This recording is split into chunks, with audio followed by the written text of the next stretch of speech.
जो बेटा बेटी नौकरी के लिए अप्लाई कर रहे हैं, जो बेटा बेटी चाहे सरकारी नौकरी हो, प्राइवेट नौकरी हो, सर्विस के लिए अप्लाई कर रहे हैं, उन बेटा बेटियों से निवेदन है, दुर्वा शिव जी को समर्पित कर कर, केवल दूब जानते हो ना, दुर्वा सब जानते हैं, दुर्वा जो माला पिनाई थी उसमें बहुत सारी लगी थी, दुर्वा।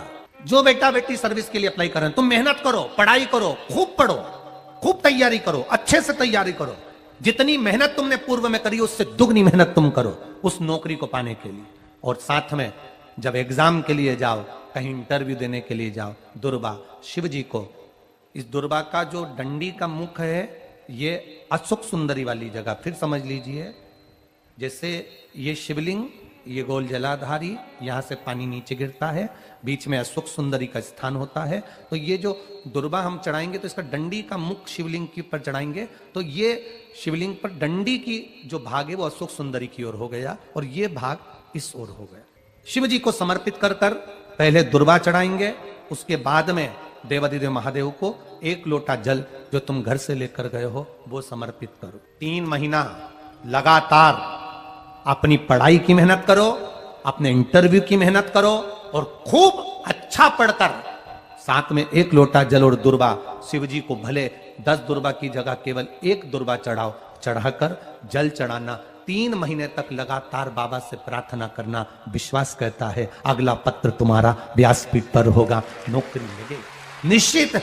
आप करो मेहनत, कर्म करने में पीछे मत हटना, पढ़ने में पीछे मत हटना, विद्या अध्ययन करने में पीछे मत हटना, अच्छी एजुकेशन पाने में पीछे मत हटना, पहले मेहनत अपनी करो। पूर्व में जो इंटरव्यू दिए हैं उसमें जितनी कमी रह गई, अगली कमी को पूर्ण करने के लिए अच्छी मेहनत करो, खूब पढ़ो, खूब अच्छे से विद्या अध्ययन करो और फिर बाबा पर समर्पित होकर जाओ, बाबा पर विश्वास कर कर जाओ, भरोसा पूरा कर कर जाना। इंटरव्यू देते समय अपना विल पावर मजबूत होना चाहिए कि मेरे साथ मेरा काल अधिपति महाकाल है, अब निकल कर मानो। हम दुकान खोलते हैं, कपड़े की दुकान खोल रहे हैं, किराने की दुकान खोल रहे हैं, लोहे की दुकान खोल रहे हैं, भंगार की दुकान खोल रहा है, किराना की दुकान खोल रहा है, पान की दुकान खोल रहा है। हम दुकान खोलते हैं पर दुकान खोलने से पहले तुम्हारे 2 मन हो जाते हैं, चलेगी कि नहीं चलेगी, खोल तो लूंगी, चलेगी कि नहीं चलेगी। जिस दिन तुम दुकान खोलो 1 महीने पहले, 2 महीने पहले, 3 महीने पहले बाबा को दुर्वा चढ़ाकर एक लोटा जल चढ़ाकर नियम बनाकर जाना, 3 महीने बाद मैं दुकान खोल रही हूं, 2 महीने बाद मैं दुकान खोल रही हूं और मेरा विश्वास कहता है दुकान चलेगी। जिस दिन तुमने विचार कर लिया कि दुकान चलेगी कि नहीं चलेगी तो वो नहीं चलेगी। जिस दिन तुमने विचार कर लिया कि दुकान खोल रही हूं, मेहनत करूंगी, दिल से करूंगी, भले मेरे पास ज्यादा माल नहीं है, जितना माल खरीद के लाऊंगी उतना बेच कर बताऊंगी क्योंकि मेरे साथ काल अधिपति महाकाल है, तो वो चलेगी। विश्वास दृढ़ करो, भरोसा पक्का करो। जिस दिन तुम्हारा विश्वास दृढ़ हो गया उस दिन तुम विजय हो गए, उस दिन तुम आनंदता में हो गए। बच्चों का विल पावर कमजोर हो रहा है, दोस्त कह देते हैं सीए की पढ़ाई बहुत कठिन है, इंजीनियरिंग की पढ़ाई बहुत कठिन है, डॉक्टर की पढ़ाई बहुत कठिन है। साथ वाले ऐसे मत ढूंढना जो तुम्हारा विल पावर कमजोर कर दे। ये वाली फैक्ट्री खोलेंगे तो हो सकता है नुकसान हो जाए, इसलिए ये फैक्ट्री खोलने का मन नहीं हो रहा है। फैक्ट्री का सेटअप जम गया, सब कुछ जम गया और मालूम पड़े, विचार करा कौन चलाएगा, कैसे होगा, कैसे चलेगी, तो वो फैक्ट्री कभी नहीं चलेगी। तुमने सोच लिया कि अपने क्षेत्र में नहीं है, मेहनत करूंगा, 4 चांद लगाऊंगा, कहीं पर भी जाऊंगा पर जीत कर बताऊंगा, तो वो फैक्ट्री भी भग दौड़ेगी। निश्चितता है आपका विल पावर कमजोर नहीं होना चाहिए। शिव महापुराण की कथा यहां तक कहती है मंदिर में जल चढ़ाने जाओ तो अपने घर से जल लेकर जाओ। मंदिर में तो बाल्टी भरकर रखा रहता है, लोटा भी रखा रहता है, कलश भी रखा रहता है। मंदिर का पानी भरकर, मंदिर की बाल्टी में से जल भरकर शंकर भगवान को नहलाना सरल है। अपने घर से जल लेकर जब जाओगे तो घर का वास्तु दोष, घर का, यदि भगवान गणेश जी की पूजन और भगवान शंकर की पूजन दोनों जब शमी पत्र से करी जाती है तो शरीर में कैसा भी रोग भरा पड़ा हो, डॉक्टर ने कह दिया कि यह बहुत बेकार रोग है और ये रोग इसका पीछा नहीं छोड़ेगा। यदि आपको डॉक्टर ने कह दिया कि ऐसा है, डॉक्टर की दवाइयाँ लो, जांच कराओ, डॉक्टर को दिखाओ, रिपोर्ट लाओ, पर साथ में 7 स्थान बताए हैं जहां पर शमी पत्र को अगर चढ़ाते रहे चढ़ाते रहे चढ़ाते रहे तो वो रोग कितना भी बड़ा हो आखिरी में वो रोग समाप्त हो ही जाता है। 7 स्थान बताए शमी पत्र। अब शमी पत्र के 7 स्थान तो बताएं, पर शमी पत्र की इतनी महत्वता क्यों है, मंदार की इतनी महत्वता क्यों है, गणेश जी की पूजन में, शिव जी की पूजन में इतनी महत्वता क्यों है? 7 स्थान पर शमी पत्र का वर्णन किया गया। शिव महापुराण के वो 7 स्थान शिवलिंग के आप लोग देखेंगे, दर्शन करेंगे। ये मानकर चलिए ये जलाधारी है, ये जहां से जल बहता है वो स्थान, ये शिवलिंग है। समझ में आ रहा है सबको? ये शिवलिंग, ये जलाधारी, ये जल बहता है वो स्थान, बीच में अशोक सुंदरी का स्थान, गणेश जी कार्तिकेय जी का स्थान, माँ जगत जननी का हस्त कमल, शिवलिंग, ऊपर जलाधारी में जया, विषहरा, श्यामली बारी, दौतली, देव। 7 स्थान बताए। पहला स्थान अशोक सुंदरी का स्थान, द्वितीय स्थान भगवान श्री गणेश जी महाराज का स्थान, जहां गणेश जी का स्थान है सीधे भाग में, उस स्थान। तृतीय स्थान मां पार्वती जी का हस्त कमल। चतुर्थ स्थान भगवान शंकर का शिवलिंग। चौथा स्थान। 5वां स्थान नंदी का उठा हुआ चरण, जो नंदी का पांव उठा हुआ रहता है एक आगे वाला, 5वां स्थान। और 2 शमी पत्र भगवान शंकर के सम्मुख में से अपनी कामना कर 3 बार पंचाक्षर मंत्र का या श्री शिवाय नमस्तुभ्यम का स्मरण कर वो शमी पत्र भगवान शंकर के शिवलिंग पर फिर समर्पित कर दिया जाए। अगर ये 7 शमी पत्र समर्पित कर एक बेलपत्र शिव जी को समर्पित करा जाता है तो धीरे धीरे कैसा भी बड़े से बड़ा रोग हो वो धीरे धीरे कटना प्रारंभ हो जाता है। गणेश जी महाराज को एक दुर्वा प्राप्त हो गई। उस दुर्वा की महत्वता को जो समझा, हम तो यहाँ तक कहेंगे, शायद आप लोगों के स्मरण में है नहीं है, कभी कभी जब तुम्हारा मन कर जाए कि आज मेरा मन है और बारिश में, बरसात में बहुत सारी दुर्वा आ जाती है, बहुत सारी दुर्वा आ जाती है, तो दुर्वा की ही कंठी, दुर्वा की ही माला बनाकर, दुर्वा की ही माला बनाकर, विकास, जैसे ये शिवलिंग है और दुर्वा की माला बनाकर इस शिवलिंग पर उस माला को बीच में से पूरी जोड़ेंगे नहीं, आधी माला, मतलब कटी हुई होना चाहिए, जुड़ी हुई नहीं होना चाहिए। माला को ये अशोक सुंदरी वाली जो जगह है, यहां से दुर्वा की माला चढ़ाते चढ़ाते चढ़ाते चढ़ाते शिवलिंग पे से माँ जगत जननी की पीठी का तक वो माला जाए। अभी बारिश में दुर्वा आ जाती है, सावन के महीने में, आषाढ़ के महीने में, कुंवार के महीने में, कार्तिक के महीने में, जब तुम्हारा मन पड़ जाए और अगर तुम्हारे बगीचे में दुर्वा मिल जाती हो तो हर महीने भी अगर आपने यहाँ अशोक सुंदरी से दुर्वा की माला बनाई और उस माला को यहाँ से चढ़ाते चढ़ाते चढ़ाते चढ़ाते ऐसे शिवलिंग पर समर्पित करते हुए अपने उंगली पर थोड़ा सा घृत लगाकर बीच में एक बिंदी लगा दें और बाबा को अपने मन की कामना कहकर आप वापिस अपने घर पर आ जावें। 2 या 3 बार आप अगर दुर्वा की माला समर्पित कर देते हैं तो जो भी मन की कामना होती है मेरा देव अधिदेव महादेव पूर्ण जरूर कर। वो बल होता है जो शिव को हमारी ओर केंद्रित, जहां पर शिव और शक्ति एक साथ प्रकट होकर, प्रसन्न होकर हम पर करुणा करना प्रारंभ कर दें तो वो स्थान कौन सा हो सकता है? तो शिव महापुराण में उमा संहिता में एक स्थान ऐसा बताया, बेलपत्र का वृक्ष। उस बेलपत्र के वृक्ष के नीचे जब जल चढ़ाकर हम दीपक प्रज्वलित करते हैं लंबी बत्ती का, कौन सी बत्ती का? और रुई की जो लंबी बत्ती होती है उसको घी में डुबोकर हम दीपक प्रकट करते हैं। उस समय पर शिव और शक्ति दोनों ही प्रसन्न होकर हमें वर प्रदान करना प्रारंभ करते। अब दीप किसके लिए लगाया तुमने? शक्ति के। जल किसके लिए चढ़ाया आपने? देवाधिदेव।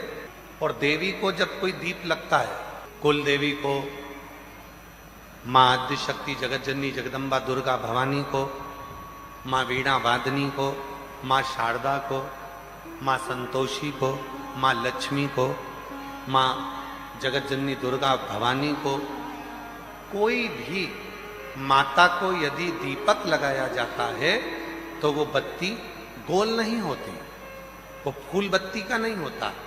माँ आद्य शक्ति माँ जगत जननी दुर्गा भवानी को, लक्ष्मी को, शारदा भवानी को, माँ वीणा वादनी को, माँ पार्वती को, भगवान माँ आद्य जगत जननी दुर्गा भवानी को अगर कोई दीप लगाया जाता है तो वो बत्ती हमेशा लंबी हो। लंबी बत्ती क्यों, गोल बत्ती क्यों नहीं?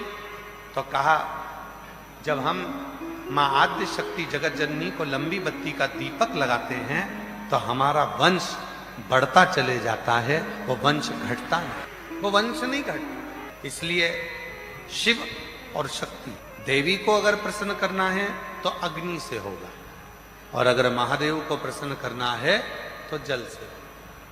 तो कोई ऐसा स्थान जहां पर ये दोनों हम क्रम करें और हमारे ऊपर शिव और शक्ति की करुणा बरसे, तो कहा वो है बेलपत्री का वृक्ष। पहले जल समर्पित करो, उसके बाद लंबी बत्ती का अगर एक दीपक भी हमने महीने भर में एक बार भी लगा दिया तो याद रखना शिव और शक्ति हमारे जीवन में इतनी तरक्की देना प्रारंभ करते हैं कि हमारे सारे मार्ग सुलभ होते चले। कहां चढ़ाते हैं दुर्बा? गणेश जी का जो दांत टूटा है उस दांत की ओर गणेश जी को दुर्बा समर्पित करी जाती है। इसलिए हमारे हिंदू धर्म में दो तरह के गणेश जी का प्रमाण कहा जाता है, एक राइट सूंड के गणेश, एक लेफ्ट सूंड के गणेश। राइट सूंड का जो गणेश होता है वो घर में रखा जाता है, और लेफ्ट सूंड का जो गणेश होता है वो अपने ऑफिस में, व्यापार की जगह पर, दुकान में, धंधे में, पानी में, सर्विस में, नौकरी में लेफ्ट सूंड का गणेश रखा जाता है। जिसकी दुकान, व्यापार, व्यवसाय में अगर राइट सूंड का गणेश रखा जाता है तो लक्ष्मी आती है पर टिकती नहीं है। इसलिए घर में सीधी सूंड का गणेश, और दुकान, व्यापार, व्यवसाय में, ऑफिस में उल्टी सूंड का, दो गणेश।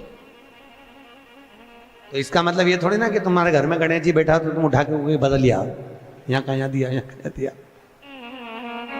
अब रखे रहने। हमेशा याद रखो, गणेश चतुर्थी के बाद अनंत चतुर्दशी पर जब गणेश जी का विसर्जन करते हैं तो गणेश जी की दो धर्म पत्नियां, वैसे तो गणेश जी की कुल मिला के 5 पत्नी, कितनी है? गणेश जी की 5 पत्नी, पहली श्री, दूसरी तुष्टि, तीसरी पुष्टि, चौथी रिद्धि और 5वीं सिद्धि। ये व्यक्ति के नाम के आगे जो लिखा रहता है ना श्रीमान, ये श्री संबोधन कहाँ से आया? और एक पीछे लिखते हैं, जैसे नाम के आगे लिखते हैं श्री और पीछे लगाते हैं जा में ई की मात्रा जी। लिखते हैं कि इधर नहीं लिखते? लिखते हैं श्रीमान अग्नि प्रसाद जी, श्रीमान बद्री प्रसाद जी, श्रीमान हरीश प्रसाद जी। तो श्री आगे क्यों आया और जी पीछे क्यों आया? कौन ने लगाया, किस लिए लगाया, कौन ने बताया कि आगे श्री लिखो? किसी के नाम के आगे जी लिख दे, पीछे श्री लिख दे, मर्जी अपनी, अपन कुछ भी लिख सकते हैं। पर किसने कहा कि आगे श्री लिखो? क्योंकि गणेश जी महाराज जब विवाह करने जा रहे थे और गणेश जी की जब बारात जा रही थी तो यमुना जी के तट पर गणेश जी की प्रथम पत्नी श्री गणेश जी के चरण पखारने के लिए खड़ी हो गई। और प्रथम गिनती में जब गणेश जी चलने लगे तो श्री ने उनके चरणों को रोक लिया और कहा, प्रभु मैंने आपका आवाहन करा है, मैं आपको अपने पति के रूप में देखती हूँ। भगवान गणेश जी ने कहा, तूने प्रथमता में मुझे पाया है, जिसके नाम के आगे तेरा संबोधन लगा रहेगा वो जगत में प्रसिद्ध होता चले जाएगा। इसलिए श्रीमान लिखा जाता है। अब जी का संबोधन कहां से आया वो भी समझ लीजिए। 33 करोड़ देवी देवता में सबसे सुंदर जोड़ी थी शंकर और पार्वती की। सही है कि गलत है? कभी नहीं झगड़ते थे। इसलिए पृथ्वी पर ना तो लक्ष्मी जी के व्रत हैं, न ब्रह्माणी के व्रत है, न इंद्राणी के व्रत है। अगर पूरी पृथ्वी पर सबसे ज्यादा व्रत किसके हैं? माता पार्वती। तीज का व्रत किसका? पार्वती का। चतुर्थी का व्रत किसका? पार्वती का। चौथ का व्रत किसका? पार्वती का। छठ का व्रत किसका? पार्वती का। जितने व्रत है सब माता पार्वती। लक्ष्मी जी का कोई व्रत है क्या? अरे बोलो तो, ये आप लोग वैभव लक्ष्मी का व्रत करते हो, ये पुराना व्रत नहीं है, ये तो अभी अभी लोगों ने चालू कर दिया। ये लक्ष्मी, यहाँ कई लोग अमावस्या के दिन, दिवाली के दिन व्रत रख लेते हैं, हमारे शास्त्रों में उसका भी प्रमाण नहीं है। वो तो तुम लक्ष्मी के चक्कर में रख लेते हो कि दिन भर भूखी रहूंगी तो लक्ष्मी जल्दी आ जाएगी। नहीं तो ये हमारे शास्त्र में प्रमाण नहीं है लक्ष्मी जी के व्रत का। कहीं सरस्वती का व्रत है क्या? ब्रह्माणी का? अरे बोलो तो सर, बसंत पंचमी के दिन रखती हो कि सरस्वती का व्रत? नहीं, केवल एक व्रत माता पार्वती का। क्यों नहीं है? लक्ष्मी का व्रत इसलिए नहीं है क्योंकि माता लक्ष्मी भगवान नारायण को श्राप दी थी। जब लक्ष्मी जी श्रृंगार कर रही थी और इतने में भगवान विष्णु आ गए और भगवान विष्णु ने लक्ष्मी जी का मुख देखा, देखकर हंस दिए। इतने में लक्ष्मी को क्रोध आ गया, हे नारायण, तुम मुझे देखकर हंसे हो घोड़े की तरह, इसलिए मैं तुम्हें श्राप देती हूं, तुम्हारा सिर कट जाए और तुम्हें घोड़े का मुख लग जाए। तो भगवान नारायण को घोड़े का मुंह लगा और नारायण का हयग्रीव अवतार हुआ। कौन सा अवतार? हयग्रीव। ये लक्ष्मी का श्राप नारायण को लगा था, इसलिए लक्ष्मी का कोई व्रत नहीं। ब्रह्माणी ने ब्रह्मा को श्राप दिया था पुष्कर राज की भूमि पर। जब पुष्कर राज की भूमि पर यज्ञ हो रहा था, ब्राह्मणों ने कहा, ब्रह्म देवता मुहूर्त निकल रहा है, जल्दी यज्ञ में बैठो। ब्रह्मा जी ने नारायणी से कहा, ब्रह्माणी से कहा, ब्रह्माणी जल्दी चलो, सरस्वती जल्दी चलो, यज्ञ में बैठना है। ब्रह्माणी ने कहा, भी आई तैयार होके। ब्रह्माणी तैयार होने में लगी रही, बहुत समय निकल गया, मुहूर्त निकलने लगा। ब्रह्मा जी से ब्राह्मणों ने कहा, ये मुहूर्त निकल रहा है। ब्रह्मा जी ने कहा, करे क्या? इतने में ब्राह्मणों ने कहा, तुम बताओ क्या करे? ब्रह्मा जी बोले, आपको जो करना है करो। ब्राह्मणों ने गाय को पकड़ कर ले आए और गौ माता को खड़ी कर कर गाय के सामने वेद ध्वनि करना प्रारंभ करा। जब वेद ध्वनि करी तो गाय के मुख से वेद माता गायत्री को प्रकट कर लिया। गायत्री को प्रकट करा, ब्रह्मा जी के पास में गठजोड़ा बांधकर बिठा दिया। जैसे बिठाया उसी समय पर ब्रह्माणी आ गई और ब्रह्माणी ने आकर देखा, ब्रह्मदेव, तुमने मेरी जगह पर दूसरी नारी को बिठाया है, मैं तुम्हें श्राप देती हूं, तुम्हारे पृथ्वी पर कहीं मंदिर नहीं बनेंगे। ब्रह्माणी ने श्राप दे दिया। कहीं पर मंदिर है ब्रह्मा जी का? केवल एक जगह पुष्कर जी में, जहां यज्ञ करा था वहां। तो ब्रह्माणी ने ब्रह्मा को श्राप दिया, लक्ष्मी ने नारायण को श्राप दिया, इंद्राणी ने इंद्र को श्राप दिया, और एक माता पार्वती ऐसी थी जो कभी ऊंची आवाज में बात नहीं करती थी। इसलिए पृथ्वी पर सबसे ज्यादा व्रत माता पार्वती के होते हैं। कभी मौका लग जाए अपनी जिंदगी में, कभी मौका लग जाए, कभी तुम्हारी जिंदगी में मौका लग जाए, सिद्धि विनायक गणेश जी का दर्शन करने के लिए जाओ, दगड़ू गणेश का दर्शन करने के लिए जाओ, अष्ट विनायक का दर्शन करने के लिए जाओ, उनके मंदिर में एक बार आवाज लगा कर कह देना, हर हर महादेव। सबसे ज्यादा खुश होंगे मेरे गणेश जी महाराज, आज तो मेरे पिता का आशिक आया है, आज मेरे पिता को चाहने वाला आया है, और पिता का प्रेमी मेरा भी प्रेमी। कभी हरि विठ्ठल का दर्शन करने के लिए पंढरपुर में जाओ, क्योंकि भारत की भूमि पर केवल एक भगवान नारायण का मंदिर ऐसा है, पूरी भारत की भूमि में क्या पूरे विश्व में केवल भगवान पांडुरंगा हरि विठ्ठल का मंदिर ऐसा है जिसमें भगवान विष्णु के सिर पर शंकर का शिवलिंग है। वो पूरी दुनिया में एक हरि विठ्ठल में, केवल पांडुरंगा हरि विठ्ठल। इसलिए पंढरपुर में दर्शन करने जाओ, विठ्ठल विठ्ठल विठ्ठल विठ्ठल विठ्ठल विठ्ठल के साथ में एक आवाज और होना चाहिए, हर हर महादेव। तो हरि विठ्ठल प्रसन्न हो जाते हैं। मेरे मस्तक पर जो शिव बैठे हैं उसको देखकर आवाज लगा रहा है, हरि विठ्ठल। कभी मौका लगे विश्वनाथ की धरा पर काशी में यदि आप जाएं तो एक बार सारंगनाथ जी का दर्शन जरूर करें। क्यों?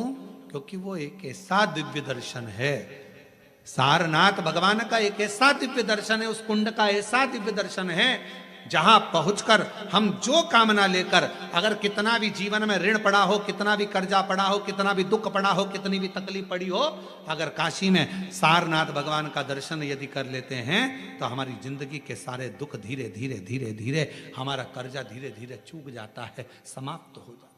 सारनाथ भगवान का इतना महत्व लिंग पुराण में भी है, शिव महापुराण में भी है, नर्मदा पुराण में भी है। सारनाथ भगवान का वर्णन स्कंद पुराण के काशी खंड में भी है, चारों पुराणों में इसका वर्णन मिलता है। और यदि संसार का कोई व्यक्ति अगर मान लो काशी में जाकर सारनाथ भगवान का दर्शन ना कर पावे और उसकी जिंदगी में बहुत कर्जा है, इतना भी धन नहीं है कि काशी जाकर सारनाथ भगवान का दर्शन करे, तो शिव महापुराण की कथा कहती है अगर बन सके तो 5 बेलपत्र, 5 दुर्वा, 5 कनेर का पुष्प, 5 काली तिल हाथ में रखकर सारनाथ भगवान का स्मरण कर कर भगवान शंकर के मंदिर में शिवलिंग पर समर्पित करें। और शिवलिंग पर समर्पित कर कर सारनाथ भगवान का स्मरण कर कर लोटा भरकर जल शिव को समर्पित करें। उसी का थोड़ा सा जल झेल कर लेकर आकर अपने घर व्यापार के ऊपर छिड़कना प्रारंभ करे। धीरे धीरे 3 महीना भी नहीं लगेगा, व्यापार वृद्धि करेगा, कर्जा चूकना प्रारंभ हो जाएगा। सारनाथ भगवान का इतना महत्व है। बोले सारनाथ महादेव की, शिव का इतना, उसको जाने, उसको। अगर बहुत दुखी मनुष्य होता है, बहुत तकलीफ में होता है, बहुत कष्टप्रद होता है, उसके दुख का जब कोई निवारण ही नहीं होता। कहीं कोर्ट का केस, कचहरी, थाना, पुलिस, डॉक्टर, कहीं एक्सीडेंट, कहीं फैक्ट्री चलती चलती बंद हो गई, व्यापार चलता चलता बेकार हो गया, हर तरह से जब वो हताश हो जाता है तब।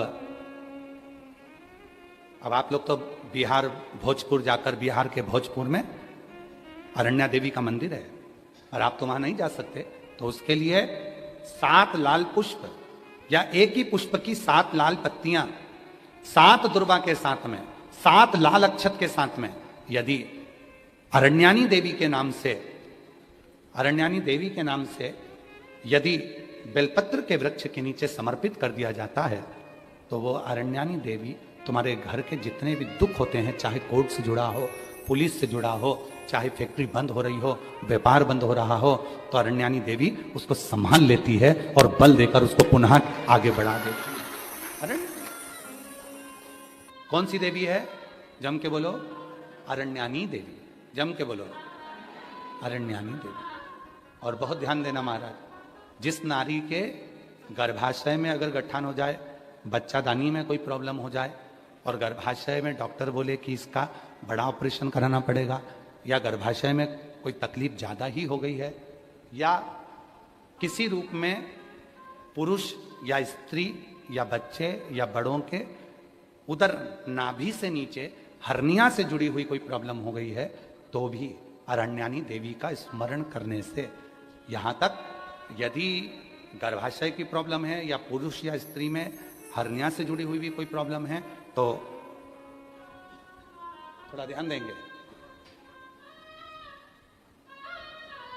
7 बेलपत्र इस तरह से लीजिए, ये 7 बेलपत्र लीजिए, एक हाथ में जल, परंतु उस जल का जो लोटा होता है, उस जल के लोटे में मुख होता है, ठीक है? तो उस जल को हमें मुख वाले लोटे में ना लेकर उसको या तो पंच पात्र वाले पात्र में ले ले, या फिर खुले हुए बर्तन में जिसका मुख खुला हो। कटोरी है, कटोरी का मुख नहीं बंधा होता, प्लेट का मुख नहीं बंधा होता, लोटे का मुख बंधा होता है। लोटा का मुख ऊपर से बंधा होता, मतलब बंधा मतलब लोटा ऐसा आगे जाके सक्रिय हो जाता है, नीचे से जुड़ा हो जाता है। खुला हुआ प्लेट ले ले, कटोरी ले ले। और जिसको भी बच्चादानी में कोई प्रॉब्लम है, बड़े ऑपरेशन का डॉक्टर बोल रहा है, कोई गर्भाशय में प्रॉब्लम हो गई, कोई हर्निया से जुड़ी हुई प्रॉब्लम हो गई, तो अरण्यानी देवी का नाम लेकर 7 बेलपत्र को आगे रखकर शिवजी पर उस जल को 7 बार, भले 2-2 बूंद चढ़े चाहे 4-4 बूंद चढ़े, वो 7 बार अरण्यानी देवी का नाम लेकर यदि वो जल चढ़ाया जाता है, 7 बेलपत्र को वापस लाया जाता है, उठाया हुआ जल नंदी के पास बैठकर आचमन किया जाता है और एक एक बेलपत्र को 7 दिन तक रोज एक एक खाया जाता है। उसके 12 दिन के बाद आप जांच करा लो, आपकी हर्निया में और आपके बच्चादानी में कोई प्रॉब्लम नजर नहीं, कहीं ना कहीं बाबा कृपा करे। और अगर आती भी है तो डॉक्टर का साथ में दवाइयां भी लेना है, इलाज भी कराना है। हमने एक बात पहले भी कही थी, डॉक्टर शिव का एक रूप है। ये नहीं कि हम ये कर रहे हैं तो डॉक्टर की दवा ना लें, डॉक्टर की भी दवा लें, डॉक्टर को शिव मानकर, पर उसके साथ में मां अरण्यानी देवी का स्मरण भी कर।